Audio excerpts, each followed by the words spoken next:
Hi ನಮಸ್ಕಾರ ಎಲ್ಲರಿಗೂ share ಸುದ್ದಿ ಒಂದು ಚಾನಲ್ಗೆ ಸ್ವಾಗತ. ನಾನು ಆರ್ಯನ್ ಜತನ್ರಾಜ್. ಬನ್ನಿ ನಾಳೆಯ ನಿಫ್ಟಿ ಹಾಗೂ ಬ್ಯಾಂಕ್ ನಿಫ್ಟಿಯ ಇಂಪಾರ್ಟೆಂಟ್ ಸಪೋರ್ಟ್ಸ್ ಮತ್ತೆ ರೆಸಿಸ್ಟೆನ್ಸ್ ಲೆವೆಲ್ಗಳನ್ನ ನೋಡ್ಕೊಂಡ್ ಬರೋಣ. ಇವತ್ತಿನ ಡೇಟ್ ಮೇ 27, 2025. ವಿಡಿಯೋ ಶುರು ಮಾಡೋಕ್ಕೂ ಮುಂಚೆ FIS ಮತ್ತೆ DIS ಗಳ ಡೇಟಾ ನಿಮಗೆ ತಿಳಿಸ್ಕೊಟ್ಬಿಡ್ತೀನಿ. DIS ಗಳು 1745 ಕೋಟಿಯಷ್ಟು ಬೈ ಮಾಡಿದ್ದಾರೆ. FIS ಗಳು 135 ಕೋಟಿಯಷ್ಟು ಬೈ ಮಾಡಿದ್ದಾರೆ. ಸೊ ಹಾಗೆ ನಿಫ್ಟಿ ಹಾಗೂ ಬ್ಯಾಂಕ್ ನಿಫ್ಟಿಯ ಚಾರ್ಟ್ ಅನಾಲಿಸಿಸ್ ಮಾಡೋದಕ್ಕೂ ಮುಂಚೆ ಇವತ್ತಿನ ನಿಫ್ಟಿಯಲ್ಲಿ ಟಾಪ್ ಗೇನರ್ಸ್ ಮತ್ತೆ ಟಾಪ್ ಲೂಸರ್ಸ್ ಯಾರು ಅಂತ ನೋಡ್ಕೊಂಡ್ ಬರೋಣ. ಜಿಯೋ ಫಿನಾನ್ಸ್ 3.87% ಅಪ್ಪಲ್ಲಿ ಕ್ಲೋಸ್ ಆಗಿದೆ. ಇಂಡಸ್ಇಂಡ್ ಬ್ಯಾಂಕ್ 2.61% ಅಪ್ಪಲ್ಲಿ ಕ್ಲೋಸ್ ಆಗಿದೆ. ಟ್ರೆಂಡ್ 0.08% ಅಪ್ಪಲ್ಲಿ ಕ್ಲೋಸ್ ಆಗಿದೆ. ಅದಾನಿ ಪೋರ್ಟ್ಸ್ 0.33% ಅಪ್ಪಲ್ಲಿ ಕ್ಲೋಸ್ ಆಗಿದೆ. ಸನ್ ಫಾರ್ಮಾ 0.23% ಅಪ್ಪಲ್ಲಿ ಕ್ಲೋಸ್ ಆಗಿದೆ. ಹಾಗೆ ನಿಫ್ಟಿಯಲ್ಲಿ ಟಾಪ್ ಲೂಸರ್ಸ್ ಯಾರು ಅಂತ ನೋಡ್ಕೊಂಡ್ ಬರೋಣ. ಟಾಪ್ ಲೂಸರ್ಸ್ ನ ಲಿಸ್ಟ್ ಅಲ್ಲಿ ಇವತ್ತು ಅಲ್ಟ್ರಾಟೆಕ್ ಸಿಮೆಂಟ್ 2.28% ಡೌನ್ ಅಲ್ಲಿ ಕ್ಲೋಸ್ ಆಗಿದೆ. JSW ಸ್ಟೀಲ್ 2.02% ಡೌನ್ ಅಲ್ಲಿ ಕ್ಲೋಸ್ ಆಗಿದೆ. ITC 1.85% ಡೌನ್ ಅಲ್ಲಿ ಕ್ಲೋಸ್ ಆಗಿದೆ. ಟಾಟಾ ಮೋಟಾರ್ಸ್ 1.65% ಡೌನ್ ಅಲ್ಲಿ ಕ್ಲೋಸ್ ಆಗಿದೆ.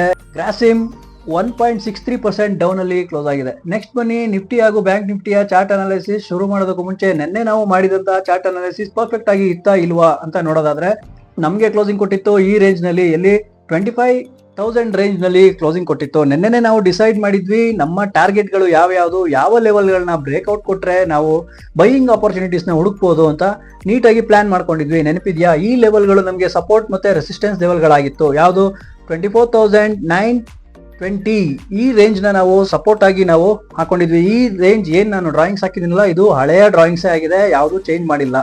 ನೋಡಿ, ಈ ಲೆವೆಲ್ ನ ಕ್ರಾಸ್ ಮಾಡಿದ ನಂತರ ಪುಟ್ ಆಪ್ಷನ್ ಸೈಡ್ ನಾವು ಪ್ಲಾನ್ ಮಾಡ್ಕೋಬಹುದು ಅಂತ ನಾವು ಡಿಸೈಡ್ ಮಾಡ್ಕೊಂಡಿದ್ವಿ. ಇಲ್ಲಿ ಜೆನ್ಯೂನ್ ಬ್ರೇಕ್ಔಟ್ ಸಿಕ್ತು. ಸೊ ಸ್ವಲ್ಪ ಮಟ್ಟಿನ ಒಂದು ಪ್ರಾಫಿಟ್ ನ ಬುಕ್ ಮಾಡ್ಕೊಂಡ ತಕ್ಷಣ ಮತ್ತೆ ಮಾರ್ಕೆಟ್ ರಿವರ್ಸ್ ಆಯಿತು. ಮತ್ತೆ ನಮ್ಮ ರೆಸಿಸ್ಟೆನ್ಸ್ ಲೆವೆಲ್ ನ ಟಚ್ ಮಾಡ್ತು. ಈ ಲೆವೆಲ್ ನ ಟಚ್ ಮಾಡಿದ ಕೂಡಲೇ ಮತ್ತೆ ಅಗೈನ್ ವಾಲಟಿಲಿಟಿ ಜಾಸ್ತಿ ಇತ್ತು. ಇವತ್ತು ನಮ್ಮ ಸೆಕೆಂಡ್ ಸಪೋರ್ಟ್ ಯಾವ್ದಿತ್ತು, ನಮ್ಮ ಸೆಕೆಂಡ್ ಟಾರ್ಗೆಟ್ ಕೂಡ ಆಗಿತ್ತು. ಇದು 24,727 ನಾವು ಸೆಕೆಂಡ್ ಟಾರ್ಗೆಟ್ ಆಗಿ ಕನ್ಸಿಡರ್ ಮಾಡ್ಕೊಂಡಿದ್ವಿ.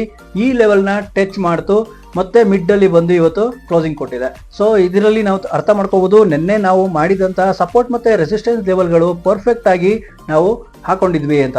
ಸೊ ಅದೇ ರೀತಿ ನಾಳೆಯ ಒಂದು ನಿಫ್ಟಿಯಲ್ಲಿ ಸಪೋರ್ಟ್ ಮತ್ತೆ ರೆಸಿಸ್ಟೆನ್ಸ್ ಲೆವೆಲ್ಗಳು ಯಾವ್ಯಾವುದು ಅಂತ ನೋಡೋದಾದ್ರೆ ನಮಗೆ ಇವತ್ತು ಕ್ಲೋಸಿಂಗ್ ಕೊಟ್ಟಿರೋದು ಈ ರೇಂಜ್ ನಲ್ಲಿ 24,837 ರೇಂಜ್ ನಲ್ಲಿ ಕ್ಲೋಸಿಂಗ್ ಕೊಟ್ಟಿದೆ. ನಾಳೆ ನಾವು ಸಪೋರ್ಟ್ ಆಗಿ 24,727 ಇದನ್ನ ನಾವು ಕನ್ಸಿಡರ್ ಮಾಡಬಹುದು. ಸ್ಟ್ರಾಂಗ್ ಸಪೋರ್ಟ್ ಆಗಿ ನಮಗೆ ವರ್ಕ್ ಆಗ್ತಾ ಇದೆ. ಸೊ ಅದೇ ರೀತಿ ರೆಸಿಸ್ಟೆನ್ಸ್ ಲೆವೆಲ್ಗಳು ಯಾವುದು ಅಂತ ನೋಡೋದಾದ್ರೆ 24,963 ಅಗೈನ್ ನಮಗೆ ರೆಸಿಸ್ಟೆನ್ಸ್ ಲೆವೆಲ್ ಆಗಿ ವರ್ಕ್ ಆಗ್ತಾ ಇದೆ. ಇನ್ ಕೇಸ್ ಮಾರ್ಕೆಟ್ ನಾಳೆ ಗ್ಯಾಪ್ ಅಪ್ ಅಲ್ಲಿ ಓಪನ್ ಆಯಿತು ಅಂತ ಅನ್ಕೊಳ್ಳೋಣ, ಇಲ್ಲಿ ಜೆನ್ಯೂನ್ ಬ್ರೇಕ್ಔಟ್ ಸಿಗ್ಬೇಕಾಗಿರುತ್ತೆ. ಮಲ್ಟಿಪಲ್ ಕನ್ಫರ್ಮೇಶನ್ ತಗೋತೀವಿ. ಆ ನಂತರ ನಮ್ಮ ನೆಕ್ಸ್ಟ್ ಟಾರ್ಗೆಟ್ ಯಾವುದು 25,059 ನಮ್ಮ ಮೇಜರ್ ರೆಸಿಸ್ಟೆನ್ಸ್ ನಂಬರ್ 1 ಆಗಿರುವ ಸಾಧ್ಯತೆ ಇರುತ್ತೆ. ಇನ್ ಕೇಸ್ ಈ ಲೆವೆಲ್ ನು ಕ್ರಾಸ್ ಮಾಡ್ತಾ ಇದೆ, ಮಲ್ಟಿಪಲ್ ಕನ್ಫರ್ಮೇಶನ್ ಸಿಗ್ತಾ ಇದೆ ಅಂತಂದ್ರೆ ನಮ್ಮ ನೆಕ್ಸ್ಟ್ ಲೆವೆಲ್ ನ ಟಾರ್ಗೆಟ್ 25,200 ತನಕ ಬರುವ ಸಾಧ್ಯತೆ ಇರುತ್ತೆ. ಇದು ರೆಸಿಸ್ಟೆನ್ಸ್ ನಂಬರ್ 2 ಆಗಿರುವ ಸಾಧ್ಯತೆ ಇರುತ್ತೆ. In case market gap down ಅಲ್ಲಿ ಓಪನ್ ಆಗ್ತಾ ಇದೆ ಅಂತ ಅನ್ಕೊಳ್ಳೋಣ, ಈ ಲೆವೆಲ್ ನ ಕ್ರಾಸ್ ಮಾಡಲೇಬೇಕಾಗಿರುತ್ತೆ. ಯಾವುದು 24,727 ಈ ರೇಂಜ್ ನ ಕ್ರಾಸ್ ಮಾಡಿದ ನಂತರ ಮಲ್ಟಿಪಲ್ ಕನ್ಫರ್ಮೇಶನ್ ತಗೋತೀವಿ.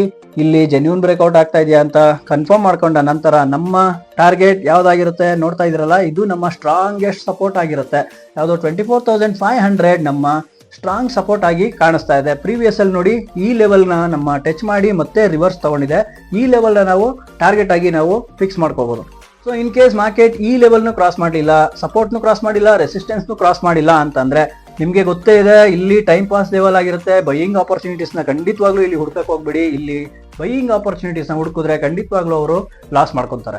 ಸೊ ನೆಕ್ಸ್ಟ್ ನಾವು ಬ್ಯಾಂಕ್ ನಿಫ್ಟಿಯ ಚಾರ್ಟ್ ಅನಾಲಿಸಿಸ್ ನೋಡೋದಾದ್ರೆ ನಮಗೆ ಇವತ್ತು ಕ್ಲೋಸಿಂಗ್ ಕೊಟ್ಟಿರೋದು ಈ ರೇಂಜ್ ನಲ್ಲಿ, ಎಲ್ಲಿ 55,352 ಈ ರೇಂಜ್ ನಲ್ಲಿ ಕ್ಲೋಸಿಂಗ್ ಕೊಟ್ಟಿದೆ. ನಾಳೆ ನಾವು ಸಪೋರ್ಟ್ ಮತ್ತೆ ರೆಸಿಸ್ಟೆನ್ಸ್ ಲೆವೆಲ್ಗಳು ಯಾವ್ಯಾವುದು ಅಂತ ನೋಡೋದಾದ್ರೆ 55,100 ನಮ್ಮ ಸಪೋರ್ಟ್ ಆಗಿ ಕಾಣಿಸ್ತಾ ಇದೆ.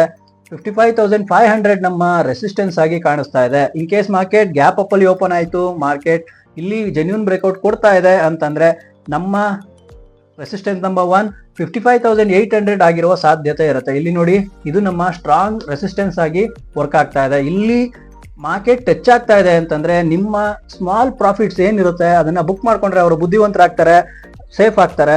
ಆ ನಂತರ ನೆಕ್ಸ್ಟ್ ಕಂಟಿನ್ಯೂ ಮಾಡ್ಬೇಕಪ್ಪ ಅಂತಂದ್ರೆ ಅಗೈನ್ ನಮ್ಗೆ ಇಲ್ಲಿ ಜೆನ್ಯೂನ್ ಬ್ರೇಕ್ಔಟ್ ಸಿಗ್ಬೇಕಾಗಿರುತ್ತೆ, ಮಲ್ಟಿಪಲ್ ಕನ್ಫರ್ಮೇಶನ್ ಸಿಗ್ಬೇಕಾಗಿರುತ್ತೆ.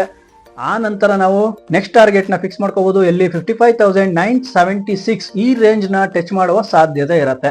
ಈ ಲೆವೆಲ್ ಗಳನ್ನ ನೋಡ್ಕೊಂಡು ಹುಷಾರಾಗಿ ಟ್ರೇಡ್ ಮಾಡಿ. In case market gap down ಅಲ್ಲಿ ಓಪನ್ ಆಗ್ತಾ ಇದೆ ಅಂತಂದ್ರೆ ಇಲ್ಲಿ ಅಂದ್ರೆ 55,100 ಲೆವೆಲ್ ನ ಕ್ರಾಸ್ ಮಾಡಬೇಕಾಗಿರುತ್ತೆ, ಮಲ್ಟಿಪಲ್ ಕನ್ಫರ್ಮೇಶನ್ ಸಿಗ್ಬೇಕಾಗಿರುತ್ತೆ. ನೋಡಿ 54,900 ನ ಕ್ರಾಸ್ ಮಾಡೋ ತನಕ ಯಾವುದೇ ಒಂದು ಬೈಯಿಂಗ್ ಆಪರ್ಚುನಿಟೀಸ್ ನ ಖಂಡಿತವಾಗ್ಲೂ ಹುಡುಕಕ್ ಹೋಗ್ಬೇಡಿ.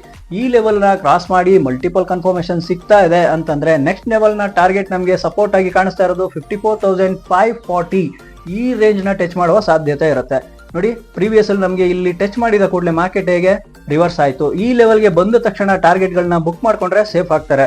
ಇನ್ ಕೇಸ್ ಮಾರ್ಕೆಟ್ ಈ ಲೆವೆಲ್ ಗಳನ್ನ ಸಪೋರ್ಟ್ ಮತ್ತೆ ರೆಸಿಸ್ಟೆನ್ಸ್ ಲೆವೆಲ್ ಗಳನ್ನ ನಮಗೆ ದಾಟ್ಲಿಲ್ಲ ಅಂತಂದ್ರೆ ನಿಮಗೆ ಗೊತ್ತೇ ಇದೆ ಇಲ್ಲಿ ಟೈಮ್ ಪಾಸ್ ಲೆವೆಲ್ ಆಗಿರುತ್ತೆ. ಈ ಟೈಮ್ ಪಾಸ್ ಲೆವೆಲ್ ಅಲ್ಲಿ ಬೈಯಿಂಗ್ ಆಪರ್ಚುನಿಟೀಸ್ ನ ಹುಡುಕೋದಕ್ಕೆ ಆಗಲ್ಲ. ಸೊ ನೋಡಿದ್ರಲ್ಲ ವೀಕ್ಷಕರೇ, ಇದಾಗಿತ್ತು ಈ ವಿಡಿಯೋದ ವಿಷಯ. ಸಪೋರ್ಟ್ ಮತ್ತೆ ರೆಸಿಸ್ಟೆನ್ಸ್ ಲೆವೆಲ್ ಗಳನ್ನ ನೋಡ್ಕೊಂಡು ಹುಷಾರಾಗಿ ಟ್ರೇಡ್ ಮಾಡಿ. ಆಪ್ಷನ್ ಟ್ರೇಡರ್ಸ್ ಯಾರಿರ್ತೀರ ಅವ್ರಿಗೆ ತುಂಬಾನೇ ಹೆಲ್ಪ್ ಆಗುತ್ತೆ. ಇದಾಗಿತ್ತು ವೀಕ್ಷಕರೇ ಈ ವಿಡಿಯೋದ ವಿಷಯ. ಈ ವಿಡಿಯೋ ನಿಮಗೆ ಯೂಸ್ಫುಲ್ ಅಂತ ಅನ್ಸಿದ್ರೆ ಯೂಸ್ಫುಲ್ ಅಂತ ಕಾಮೆಂಟ್ ಮಾಡಿ, ಹಾಗೆ ಲೈಕ್ ಮಾಡೋದನ್ನ ಮರಿಬೇಡಿ. ಇದೇ ರೀತಿಯ ಯೂಸ್ಫುಲ್ ವಿಡಿಯೋದೊಂದಿಗೆ ಮತ್ತೆ ನಿಮ್ಮನ್ನ ಕಾಣ್ತೀನಿ, ಮತ್ತೆ ಸಿಗೋಣ. ನಮಸ್ಕಾರ.